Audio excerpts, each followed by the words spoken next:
본문 1절에 그때의 제자가 더 많아졌는데 헬라파 유대인들이 자기의 과부들이 매일의 구제에 빠짐으로 히브리파 사람을 원망하니 했습니다. 초대교회 예루살렘 교회 안에서 구제라는 좋은 일을 하다가 갈등이 생겼습니다. 예루살렘 교회 안에는 교포 출신 유대인들로서 이방 지역에서 살다가 예루살렘으로 이주해 온 자들로 헬라어를 모국어로 사용하는 유대인들이 있었습니다. 이들을 가리켜 헬라파 유대인이라고 했습니다. 그리고 본토에서 태어나 토종 유대인들인 히브리파 유대인이 있었습니다. 그러니까 예루살렘 교회 안에는 본토 출신 유대인과 이방 지역에서 살다가 온 교포 출신 유대인들이 있었던 것입니다. 이 두 그룹 사이에는 출신 지역의 차이로 인한 문화적 언어적인 차이가 있었습니다. 이 헬라계 유대인들과 히브리계 유대인들 사이에는 언어와 문화적인 차이로 인해 소통이 잘 되지 않았을 것으로 보여집니다. 그리고 당시 초대교회는 교회에 기탁된 헌금으로 고아와 과부들에 대해 매일 음식 배급을 시행하고 있었던 것입니다. 이런 상황에서 히브리계 유대인들이 우월적인 기득권과 편견이 담긴 배타심을 가지고 헬라계 유대인 과부들을 매일 음식을 배급받는 명단에서 제외시켜버렸을 가능성이 있습니다. 그래서 이것에 대한 헬라계 유대인들의 원성이 일어났던 것입니다. 이런 일로 인해 후에 교회는 분쟁의 소지를 없애기 위해 과부들을 공식적으로 등록시켰던 것으로 보입니다. 디모데전서 5장 9절에 과부로 명부에 올릴 자는 나이가 60이 덜 되지 아니하고 한 남편의 아내였던 자로서 했습니다.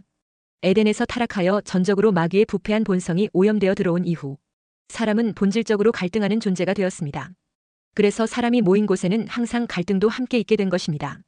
이렇게 갈등이 상존하는 세상이 되고 나서 사람들은 우리 주변에 자연스럽게 갈등이 있을 수 있다고 여깁니다. 그러나 성경만큼은 갈등을 당연한 것이라 말하지 않습니다. 오히려 갈등은 죄로 말미암은 타락의 결과물이라 말합니다. 본래 하나님이 사람을 처음 창조하셨을 때에는 갈등이 없었습니다. 사람은 하나님과의 관계에 있어서도 온전했고 관계에 있어서도 온전한 한 몸을 이루고 있었습니다. 그러나 죄가 들어온 이후 비로소 세상에는 갈등이 나타나기 시작했습니다. 사람은 하나님을 피하여 숨기 시작했고 또 한 몸이었던 인간은 서로를 향해서도 비난의 화살을 돌리기 시작했습니다. 그리고 가인은 스스로 갈등하다가 아벨을 죽이기도 했습니다. 이후 인류 역사는 갈등과 분열의 역사라고도 할 수 있을 만큼 갈등과 분열은 사람의 역사와 함께 보편적으로 있게 된 것입니다. 갈등과 분열이 죄의 결과라면 예수님은 우리를 죄로부터 구원하실 때 갈등과 분열로부터도 구원하셔야 했습니다. 그래서 성경은 예수님이 단지 우리 개인의 죄를 위해 죽으실 뿐 아니라 나뉘고 분열된 우리를 다시 한 몸으로 회복하시기 위해 죽으셨다고 말씀합니다. 에베소서 2장 14절에서 16절에 그는 우리의 화평이신지라 둘로 하나를 만드사 원수된 것 곧 중간에 막힌 담을 자기 육체로 허시고 법조문으로 된 계명의 율법을 폐하셨으니 이는 이 둘로 자기 안에서 한 새 사람을 지어 화평하게 하시고 또 십자가로 이 둘을 한 몸으로 하나님과 화목하게 하려 하심이라. 원수된 것을 십자가로 소멸하시고 했습니다. 그러므로 구원이 완성된 세상에는 더 이상 서로 나뉘는 일이나 갈등하는 일이나 분열하는 일이 없다고 말씀합니다. 갈등은 죄의 결과이기 때문에 죄가 없어진 세상에서는 갈등과 분열 또한 더 이상 존재하지 않게 되는 것입니다. 그런데 현재 우리 가운데는 갈등이 나타나기도 합니다. 그래서 지상교회는 구원을 향해 자라가는 이미와 아직 사이의 공동체인 것입니다. 그러니까 지상교회는 아직 죄의 영향력 아래 있기 때문에 비록 갈등하는 일들이 여전히 있을 수 있습니다. 그러나 이미 예수님이 주신 구원의 은혜가 우리에게 있기 때문에 갈등을 해결하는 면에 있어서도 세상보다 나은 면이 있어야 합니다. 오늘 본문은 초대교회가 직면했던 내부적인 갈등을 우리에게 보여줍니다. 초대교회에 있어 이런 내부적인 갈등을 해결하는 것은 외부적인 위협과 맞서는 일만큼이나 중요했습니다. 만약 초대교회가 내부적인 갈등을 해결하지 못한다면 복음은 더 이상 전진하지 못하고 크게 주춤하게 될 것입니다. 반면 내부적인 갈등을 지혜롭게 잘 극복한다면 복음은 더욱 힘차게 전진할 수 있는 것입니다. 오늘 본문에서 보듯이 성령 충만한 오순절 초대교회도 서로의 원망이 표출되는 갈등으로 인해 공동체가 분열될 위기에 처하기도 했습니다. 본격적인 이방인 선교에 나섰던 바나바와 바울도 1차 전도 여행 중 구체적 원인은 알 수 없지만 불편한 문제로 인해 팀원 중 마가가 중간에 집으로 돌아가는 일이 발생했고 이것이 원인이 되어 2차 선교 여행을 떠날 때 바울과 바나바가 심히 다투게 되어 결국 팀이 갈라지고 말았습니다. 이 외에도 초대 교회의 모습들은 많은 갈등이 표출되는 교회였습니다. 갈라디아, 고린도, 데살로니가, 에베소, 빌립보, 로마 등 여러 지역 교회의 공동체에 보낸 바울 사도의 거의 모든 서신들은 공동체 내의 다양한 갈등을 다루고 있습니다. 다시 말해 성령 충만한 그리스도인들의 공동체라 해도 이 세상에 살고 있는 한은 다양한 갈등이 발생할 수 있다는 사실을 보여주고 있습니다. 그런데 세상에서 피할 수 없이 겪게 되는 이런 갈등은 우리를 불편하고 힘들게 만들지만 또 한편으로는 우리 그리스도인이 화평하게 하는 자로 살아 하나님의 아들이라 일컬음을 받을 수 있는 기회를 갖게 한다는 것입니다. 따라서 우리의 목표는 갈등이 발생하지 않도록 하는 것에 있는 것이 아니라 피할 수 없이 필연적으로 발생하는 갈등을 어떻게 그리스도인답게 극복해내느냐 하는 것에 있습니다. 첫째, 갈등을 극복하려면 교회는 서로 다른 배경의 그룹을 의식하고 배려하고자 노력해야 합니다. 헬라파 유대인이란 과거 남북 이스라엘이 바벨론과 아시리아에 각각 멸망당하고 적국의 포로로 끌려가 거기서 정착했던 유대인들을 말합니다. 아니면 자진해서 국가적인 화를 피해 해외로 이주한 유대인들도 있었습니다. 이른바 디아스포라, 즉 흩어진 유대인들이 생겨난 것입니다. 이런 디아스포라 유대인들은 기원전 3세기부터 지중해 지역을 장악한 헬라 문화권 속에 살면서 당시 통용어인 헬라어를 모국어로 사용했습니다. 그런데 당시에 해외에 살던 유대인들이 이런저런 이유로 다시 팔레스틴의 예루살렘으로 되돌아와서 살기 시작했습니다. 이들은 혈통상 같은 유대인이지만 헬라어를 모국어로 사용했습니다. 바로 이들이 헬라파 유대인들입니다.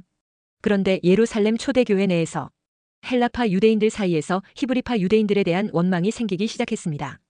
그 까닭은 헬라파 과부들이 매일의 구제에서 소외되었기 때문이었습니다. 해외에서 귀환한 헬라파 유대인들 가운데는 일가 친척이 없는 가난한 과부들이 섞여 있었습니다. 그들은 누군가의 도움을 받아서 살아갈 수밖에 없었는데 교회가 매일 구제와 봉사를 행하면서도 그들을 제외시켰던 것입니다. 그러니까 구제와 봉사가 오직 히브리파 유대인들에게 집중되어 있었던 것입니다.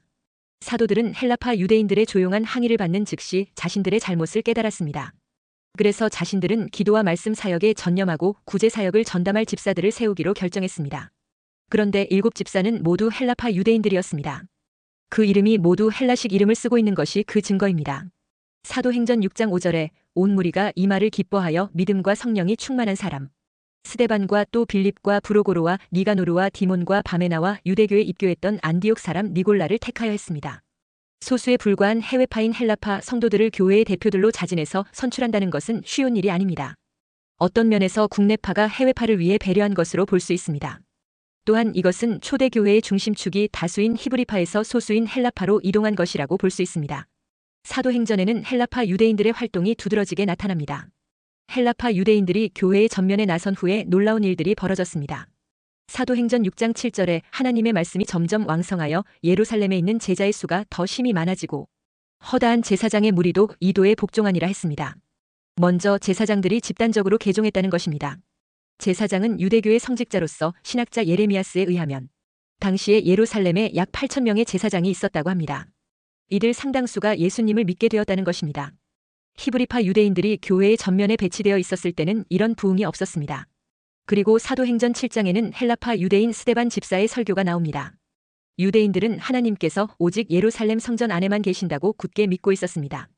그런데 스데반 집사의 설교 요지는 하나님께서는 예루살렘 성전 안에만 갇혀있는 분이 아니라 세상 어디든지 그의 백성들이 있는 곳에 함께 하신다는 요지였습니다. 과연 디아스포라 헬라파 유대인 출신다운 설교였습니다. 만약 그가 히브리파 유대인이었다면 그런 관점을 가지기 어려웠을 것입니다. 또한 사도행전 8장에서는 사마리아에 복음을 전했던 헬라파 유대인 빌립 집사의 활약이 나옵니다. 본래 북왕국의 수도였던 사마리아는 아시리아 제국에 의해 멸망당할 때 아시리아의 혼혈 정책에 따라 그들이 외국인들과 대부분 섞이게 되었습니다. 그로 인해 정통 히브리파 유대인들은 사마리아인들을 짐승처럼 간주하고 아예 상종조차 하지 않았습니다. 그런데 헬라파 유대인 빌립 집사는 그 사마리아의 성에 들어가서 복음을 전했습니다.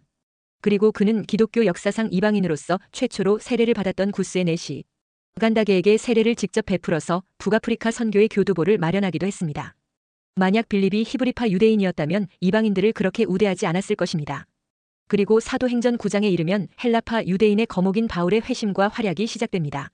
예수님은 분명히 제자들에게 땅 끝까지 이르러 내 증인이 되라고 명하셨지만 히브리파 유대인들은 유대 경계를 넘어설 엄두를 내지 못하고 있었습니다.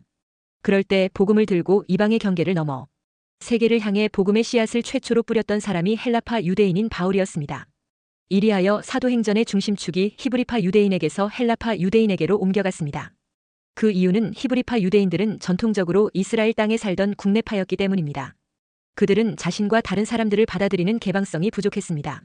과거로부터 자신들만 선민으로 여기고 다른 민족들에 대해 사람 취급을 하지 않았습니다. 하지만 조상 대대로 해외에서 살던 헬라파 유대인들은 자신들과 다른 이방인들과 어울려 사는 것이 전혀 어렵지 않았습니다. 그들은 태어날 때부터 외국 땅에서 태어나서 외국인들 틈에 끼어 살면서 성장했기 때문에 외국인들과 더불어 사는 것이 언어뿐만 아니라 문화적으로도 쉬웠습니다. 그래서 주님은 이런 헬라파 유대인들을 이방 복음화의 주역으로 세웠던 것입니다. 둘째, 교회는 공동체의 갈등을 진리 안에서 하나됨으로 풀어나가야 합니다. 문제는 항상 있기 때문에 이 세상에서는 문제 자체보다 중요한 것이 있는데 그것은 문제의 해결입니다. 그러니까 문제보다 중요한 것은 항상 그 문제를 해결하는 방식과 과정입니다. 그런 의미에서 갈등은 오히려 기회를 만들어낼 수 있습니다. 오늘 본문의 예루살렘 교회 안에서 생긴 갈등 문제를 사도들이 어떻게 해결합니까? 12사도는 교회 안에 새로운 지도자들을 세워서 구제의 일을 맡기는 결정을 하게 됩니다.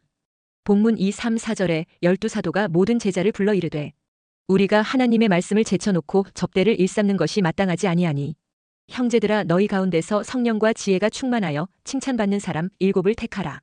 우리가 이 일을 그들에게 맡기고 우리는 오로지 기도하는 일과 말씀 사역에 힘쓰리라 하니 했습니다. 구제 문제로 인해 교회 안에 갈등 문제가 생겼습니다. 그러자 사도들이 우리는 이제 이 시끄럽고 문제투성이인 구제의 일에서는 손을 떼겠습니다라고 한 것이 아닙니다. 사도들은 말씀과 기도에 집중하고 구제 문제는 새로운 리더십을 세우는 계기로 삼았던 것입니다. 교회 안에는 다양한 역할과 기능이 있어야 한다는 것입니다. 각기 다른 은사를 가지고 교회를 세워나가야 하기 때문에 구제에서의 리더십은 다른 사람들에게로 양도하겠다는 것입니다. 자신들의 권한을 떼어서 나눠주었던 것입니다. 그래서 오늘 본문에서 집사라는 말이 처음으로 성경에 등장합니다. 집사란 말은 헬라어로 디아코노스인데 봉사를 뜻하는 디아코니아에서 나온 말입니다. 우리말로 쉽게 번역을 하면 봉사자, 도우미 정도로 생각할 수 있습니다. 그런데 이 집사를 세울 때 어떤 사람을 세웠습니까? 3절에 집사의 조건을 말하고 있습니다. 형제들아 너희 가운데서 성령과 지혜가 충만하여 칭찬받는 사람 7을 택하라. 우리가 이 일을 그들에게 맡기고 했습니다. 첫째, 성령과 지혜가 충만한 사람입니다. 교회의 일꾼을 세움에 있어서 제1의 선택 조건은 재능도 아니고 지식이나 학벌도 아니고 재력도 아닌 성령과 지혜가 충만한 사람입니다. 왜 그렇습니까? 교회 일은 사람의 힘으로 할 수 있는 일이 아니기 때문입니다. 세상 지식이나 재물로 하는 일이 아니라는 것입니다. 교회 일은 오직 성령의 능력으로 하는 것입니다. 그러기에 성령 충만은 하나님의 교회 일꾼이 되는 데 있어서 필수 조건입니다. 또한 하나님의 일을 하기 위해서는 사람의 지혜가 아니라 하나님이 주시는 지혜가 필요합니다. 그런 지혜가 없으면 하나님의 일을 한다고 하면서 오히려 하나님의 일을 방해할 수 있습니다. 두 번째는 하나님과 사람들에게 칭찬받는 사람이라야 합니다. 교회 안에서 칭찬받는 사람이 되려면 믿음이 성숙한 사람이라야 합니다. 믿음이 성숙한 사람이란 다른 말로 하면 성도들에게 덕이 되는 사람을 말합니다. 그래서 교회 안에서 안수 집사를 세울 때 주의 종의 추천과 함께 성도들의 투표로 뽑는 경우가 많습니다. 교회에서 중직의 직분을 맡을 자는 성도들에게 덕이 되고 모범이 되어 지지를 받는 자라야 하기 때문입니다. 기도 생활, 예배 생활, 전도 생활에 모범이 되고 솔선해야 성도들이 뒤따르게 되는 것입니다. 특히 새벽 기도에 앞장을 서고 굳은 일에 앞장서며 교회를 세우는 자가 되어야 합니다. 본문 3, 4절에 우리가 이 일을 그들에게 맡기고 우리는 오로지 기도하는 일과 말씀 사역에 힘쓰리라 하니 했습니다. 무슨 말입니까? 집사는 교역자가 목회에 전념할 수 있도록 돕는 사람이라는 것입니다. 왜 사도들이 이 일에 집사를 선택하여 맡깁니까? 그 공개하는 일이 집사의 일이기 때문이 아닙니다. 그 일조차도 목회자가 책임을 지리립니다. 그래서 3절에 우리가 이 일을 그들에게 맡기고 했습니다. 왜 맡깁니까? 4절에 우리는 오로지 기도하는 일과 말씀 사역에 힘쓰기 위해서라고 했습니다. 그러니까 집사는 교역자가 목회에 전념할 수 있도록 돕는 사람이라는 것입니다. 다시 말해 일꾼은 목회자가 하나님의 일에 전념토록 돕는 사람입니다. 목사가 교회 재정에 근심을 갖고 염려하거나 이런저런 사소한 일에 시간과 정력을 빼앗기면 그것은 여러 성도들에게 영적으로 손해가 되기 때문입니다. 목회자는 혼자서 모든 일을 다 하는 슈퍼스타가 아닙니다. 그러므로 돕는 동역자가 많아야 합니다. 교회 직분자들은 목회자의 동역자들입니다. 그러기에 어떻게 하면 목회자의 일에 잘 동역할까를 살피고 도와야 하는 자인 것입니다. 이 집사의 직분을 믿음으로 잘 감당하게 되면 큰 복을 받습니다. 디모데전서 3장 13절에 집사의 직분을 잘한 자들은 아름다운 지위와 그리스도 예수 안에 있는 믿음에 큰 담력을 얻느니라 했습니다. 이 직분을 잘 감당하면 천국에서 아름다운 지위를 얻고 믿음이 점점 더 자라게 되어 담대한 믿음의 사람이 되어지는 복을 누리게 되는 것입니다. 그러므로 집사의 직분을 잘 감당하게 되시기를 주의 이름으로 축원합니다. 셋째, 교회 공동체의 문제는 교회가 세워짐으로 해결되도록 해야 합니다. 문제 앞에서 교회가 무너지는 것은 하나님의 뜻이 아닙니다. 본문 1절에 그때의 제자가 더 많아졌는데 했습니다. 여기 제자란 12제자라기보다 그리스도를 믿고 그의 가르치심을 따르는 모든 사람을 의미하는 말입니다. 그러니까 참 알곡 신자를 말합니다. 쭉정이 석섬 있어도 알곡 한 대만 못하다는 말이 있습니다. 예수님을 따르던 사람들을 보면 제자도 있었지만 일반 회중도 있었습니다. 병 고침받고 문제 해결받기 위해 모인 회중들이 있었습니다. 그런데 그들에게 예수님이 내 살과 피를 먹으라고 하니까 대부분이 흩어져 버렸습니다.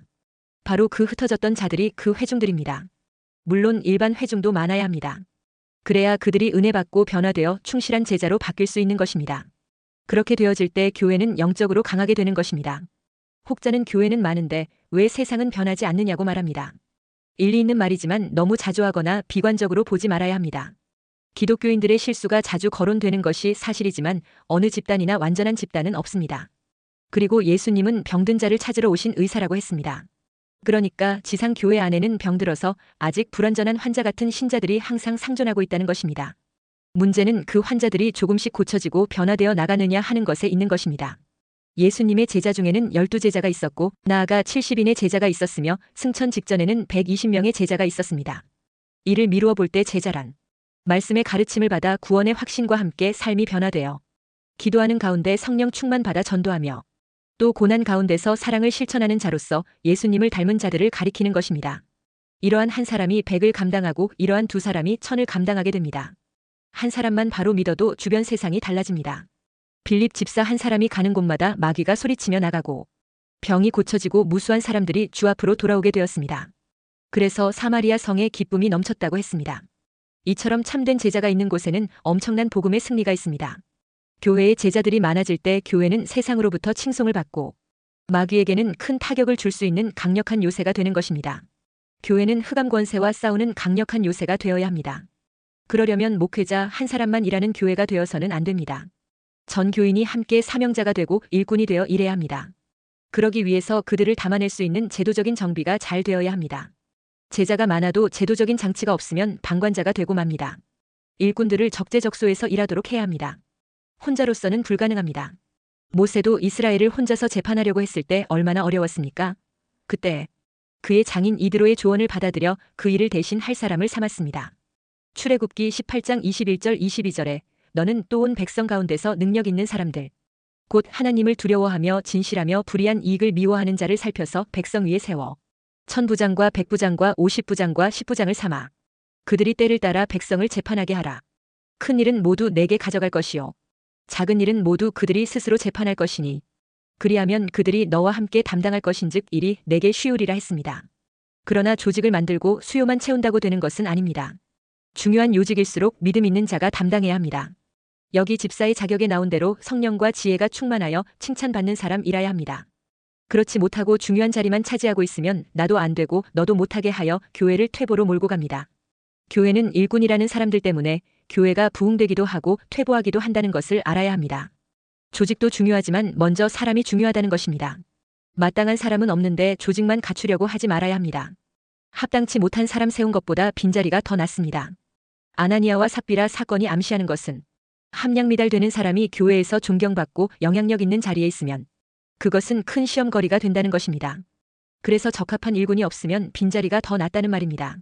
한국 교회가 그동안 직분자들을 함부로 세워서 이제는 그들 때문에 얼마나 목회가 어려운지 모릅니다. 조직보다 제자 되는 것이 더 중요합니다. 그래서 진짜 일꾼을 세워야 합니다.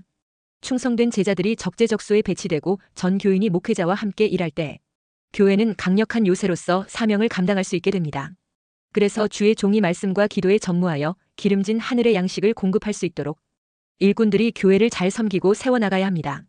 서로 협력하고 합력하여 주의 몸된 교회를 세우고 하나님 나라를 확장시켜 나가는 축복에 헌신하게 되시기를 주의 이름으로 축원합니다.